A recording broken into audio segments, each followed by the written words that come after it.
2015 सालको निर्वाचनमा जाँदै गर्दा नेपाली कांग्रेसले पहिलो बुदामा के लेख्यो आफ्नो घोषणा पत्रमा?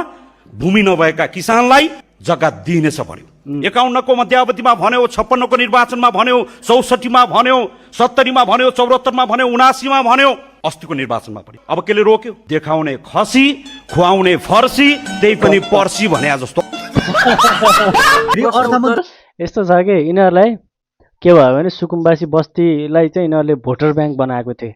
प्रत्येक चुनावमा के थियो, यिनीहरूलाई के भन्नुपर्ने थियो भने जस्तो तपाईँहरूलाई चाहिँ हामी लाल पूर्जा दिन्छौँ, यो दिन्छौँ, त्यो दिन्छौँ होइन। अनि आन्दोलनमा उतार्नु पनि सजिलो भएको थियो नि त सुकुम्बासीहरूलाई लगेर पैसा दिएर। अनि अहिले बन्द भए पछाडि के भयो, यिनीहरूलाई गाह्रो भइरहेछ। त्यही भएर यो जति अहिले उचाल्ने छन्, उचालिरहेछन्। यी रासोपामा भोट हाल्ने मान्छे होइन, सबै तिनैकै कार्यकर्ताहरू उचालिरहेछन्, त्यति हो क्या। निदाउनु भएछ हजुर, अर्थमन्त्री निदाउनु भएछ। एकचोटि निदाएको होइन, ध्यान दिएर सुन्नु भएको होला। निदाएको पनि भन्दैन। गौतम बुद्ध सबै ठाउँमा आँखा चिम्लेर बस्नु भएको छ। गौतम बुद्ध आँखा चिम्लेर गौतम बुद्ध सिरानी हाले सुत्यो। जनताले केपी ओलीलाई जेल हाला भनेका छन्, भोट हाला भनेका छैन।